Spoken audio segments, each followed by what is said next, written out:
కాండం 25వ అధ్యాయం. మనుషులకు వివాదము కలిగి న్యాయసభకు వచ్చినప్పుడు న్యాయాధిపతులు విమర్శించి నీతిమంతుడనియు దోషిని దోషి అనియు తీర్పు తీర్చవలెను.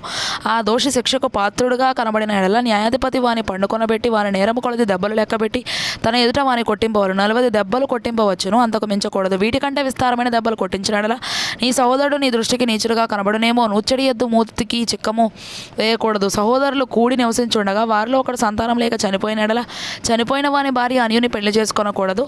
ఆమె పెనిమిటి సహోదరుడు ఆమె యొద్దకు పోయి ఆమెను పెళ్లి చేసుకొని తన సహోదరునికి మారుగా ఆమె ఎడల బద్ధ ధర్మము జరపవలను. చనిపోయిన సహోదరుని పేరు ఇశ్రాయేలీలలో నుండి తుడిచివేయబడకుండానట్లు ఆమె కనుజ్యేష్ఠ కుమారుడు చనిపోయిన సహోదరునికి వారసుడిగా ఉండవలను.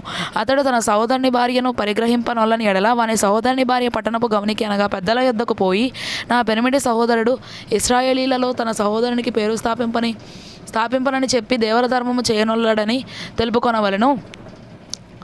అప్పుడు అతని ఊరి పెద్దలు అతని పిలిపించి అతనితో మాట్లాడిన తరువాత అతడు నిలువబడి ఆమెను పరిగ్రహించుటకు నాకు ఇష్టము లేదని అనిన ఎడల అతని సహోదరుని భార్య ఆ పెద్దలు చూచుండగా అతని దాపున పోయి అతని కాలి నుండి చెప్పు వడదీసి అతని ముఖము ఎదుట ఉమ్మివేసి తన సహోదరుని ఇల్లు నిలుపని మనుషునికి ఇలాగ చేయబడునని చెప్పవలను. అప్పుడు ఇశ్రాయేలీలలో చెప్పు ఓడదీయబడిన వాని ఇల్లని వానికి పేరు పెట్టబడును. మనుషులు ఒకనితోనొకడు పోట్లాడుచుండగా వారిలో ఒకని భార్య వాని కొట్టుచున్న వాని చేతిలో నుండి తన పెనిమిటిని విడిపించుటకు వచ్చి చెయ్యి చాచి వాని మానము పట్టుకొనిన ఎడల ఆమె చేతిని ఛేదింపవలను. నీ కన్ను కటాక్షింపకూడదు. హెచ్చుతగ్గులు గల వేరువేరు తూనికరాళ్ళు నీ సంచిలో ఉంచుకొనకూడదు. హెచ్చుతగ్గులు గల వేరువేరు తూములు నీ ఇంట ఉంచుకొనకూడదు. నీ దేవుడని యెహోవా నీకు ఇచ్చుచున్న దేశంలో నీవు దీర్ఘాయుష్మంతుడవగునట్లు తక్కువవి కానీ న్యాయమైన తూనికరాళ్ళు నీవు ఉంచుకొనవలను. తక్కువది కానీ న్యాయమైన తూము నీకు ఉండవలను. అలాగూ చేయని ప్రతివాడును అనగా అన్యాయము చేయు ప్రతివాడును నీ దేవుడని యెహోవాకు హేయుడు. మీరు ఐగుప్తు నుండి వచ్చినచుండగా మార్గమున అమాలేకీయులు నీకు చేసిన దానిని జ్ఞాపకము చేసుకొనుము.